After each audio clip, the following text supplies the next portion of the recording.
National Head of the Directorate for Priority Crime Investigation, Godfrey Lebeya, has outlined progress made on cases during the third quarter of 2024-2025 financial year. Advocate Lebeya joins me now for this discussion. A very good afternoon to you, Lieutenant General. Thank you very much for your time. Perhaps before we get to the thrust of what was going to be our conversation, if you don't mind, I just want to pick up on some of the things that were said by the provincial commissioner there. The allegations, of course, that the illegal mining kingpin called Tiger was in fact assisted by police officers. Do you know anything about what has been going on there and whether you've done any investigations on your part, but also just what you make of the situation we've seen, playing itself out there over the past few months? Good afternoon to you and your viewers. Thank you very much for giving us this opportunity. I think, as the provincial commissioner has indicated, they shall have effected arrest on those that they believe are responsible for allowing the individual to escape. That investigation is not done by the Hawks. It is done by the detective service, inclusive of the investigation of trying to find where this tiger could be. That could be handled by the organized crime in the detective service. But we are kept informed because we are interested in knowing the leaders that receive this commodity that is being mined. So we are working closely with the detective service on this matter, but the case itself is carried by the detectives, not the Hawks. Well, yeah, I was using that, of course, as an entry point to our conversation, but also on the back of comments that were made by the police minister only a couple of weeks ago, where he said that the focus is now shifting. I mean, in the bigger scheme of things, Tiger may well be an illegal mining kingpin, but I think in the bigger scheme of things, given how the transportation, the selling of this gold in foreign markets, and whoever else may be involved, this should be a priority crime. I guess where I'm going with this is to check whether this matter, not Tiger and the 4 policemen, is actually receiving priority attention from your office. Yes, you are correct. Illegal mining is one of the priority offenses that the DPCI assists with. When we were doing the briefing today, over and above the number of arrests that have been effected, we have also hinted maybe about 2 cases where it shows that we are focusing on a higher level. We have got different levels that we categorize these organized criminal groupings. It starts from level 1 up to level 5. So ours is to focus more on level 3 up to level 5. Part of the successes that we reported is the arrest of individuals, inclusive of foreign nationals from Zimbabwe, that we found with them more than 9 nuggets of gold. You can see these are not the ones that are mining illegally. They are trying to find a buyer so that this can go into the market.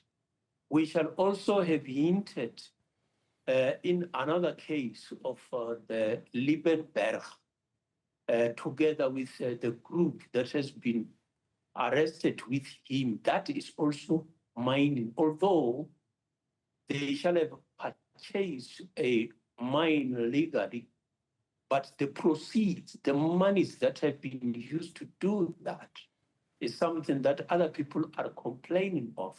So there are various matters, projects that we are dealing with. We hinted on 2 projects that have been terminated where arrests were effected.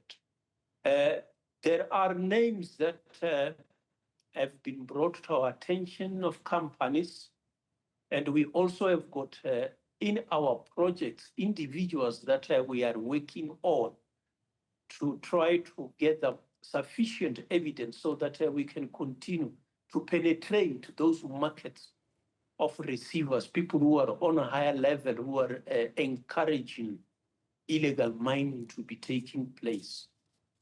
Just to finish on this one before we get to the other issues. You have a total number of 1,452 suspects, 1,409 natural persons, and 43 juristic persons who were secured before the various courts of the country. That's your overall report.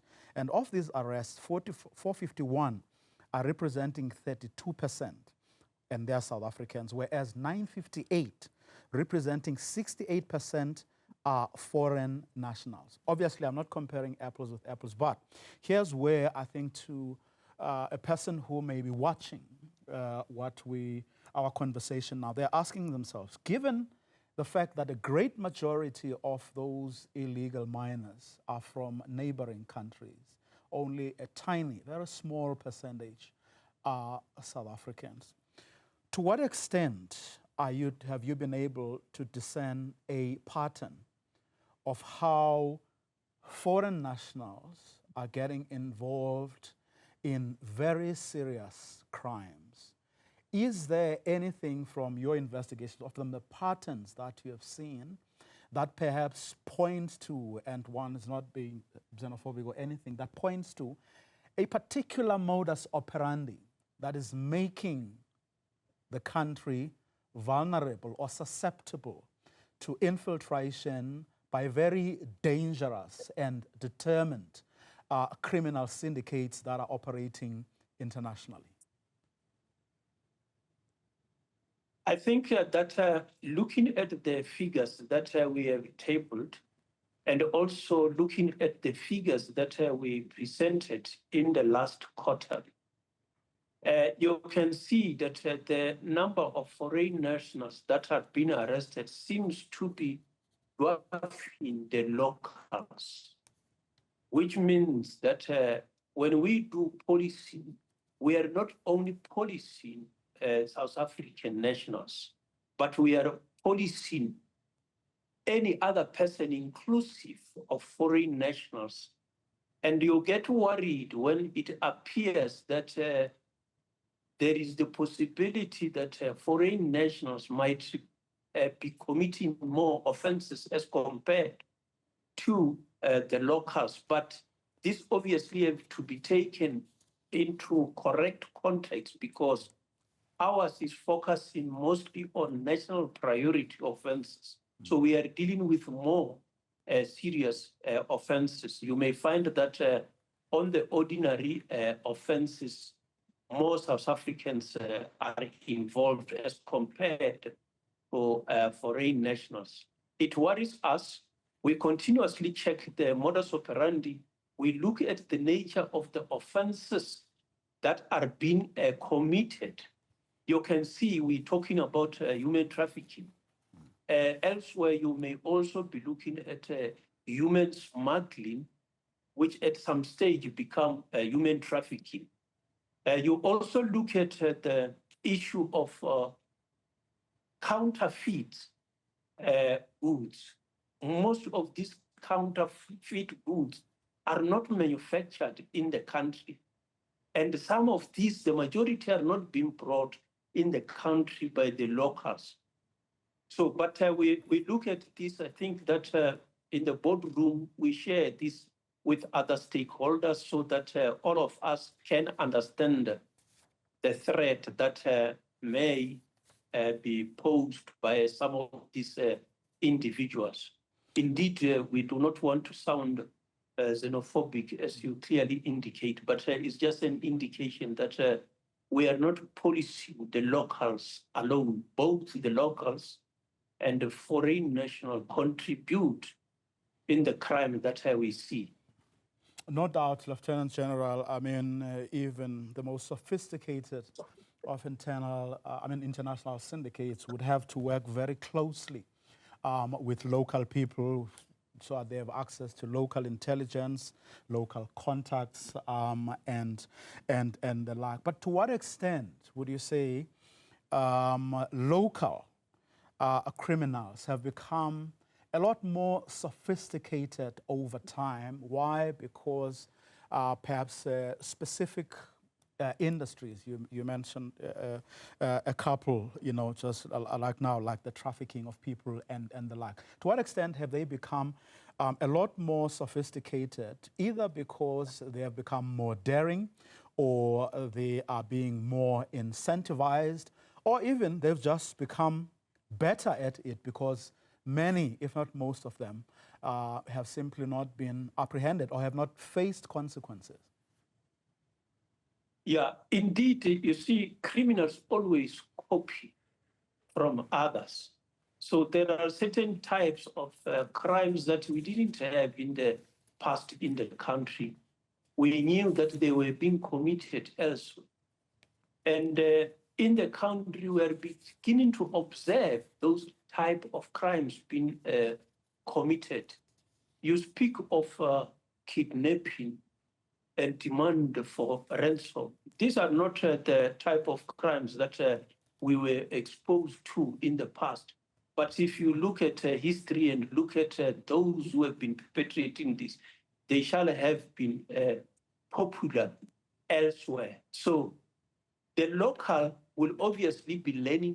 And indeed, that's why at times when we discuss the way in which crimes have been committed, we don't expose much of the method that the groups have deployed. Because if you do that, you'll find that you are teaching others that this is how it actually can be done. So yes, you always have that if we have got this number of cases that have not yet been solved, it means that groups are becoming cleverer.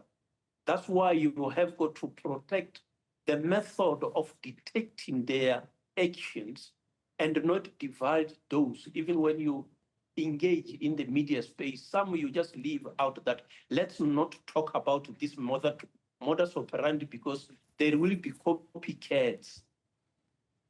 Now, just a parting shot, General, not only are the crooks becoming cleverer, as you say, they have become more daring. I was looking only in this past week at some of the clips that have been doing the rounds on social media over the past couple of years of cash and transit heists, for example, and you can see just how daring and determined and sophisticated, one should say, they have become. Now, when you look at these numbers that you came up with overall, which suggests that you are making inroads, do you believe, or do they give you a sense that overall we are winning the war?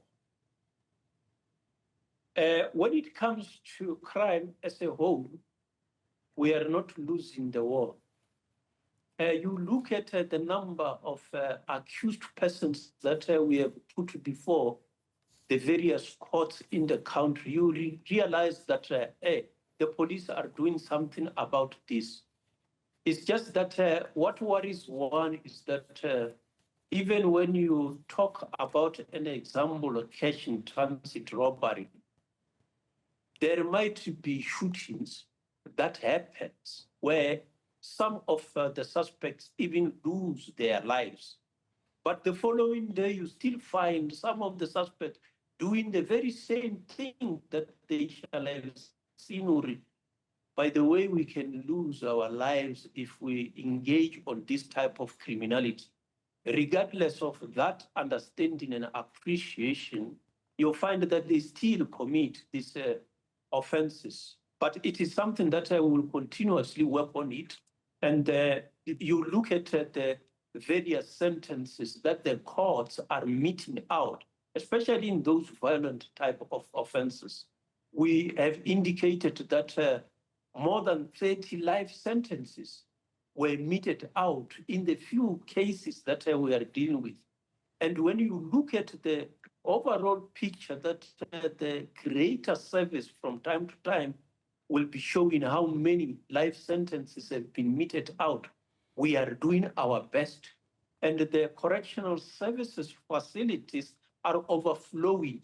So we are not losing this, but we must just increase the efforts and try to encourage society to provide information of where the wanted suspects are so that we can be able to remove them from society. Lieutenant General Lebeya, let me thank you very much for your time.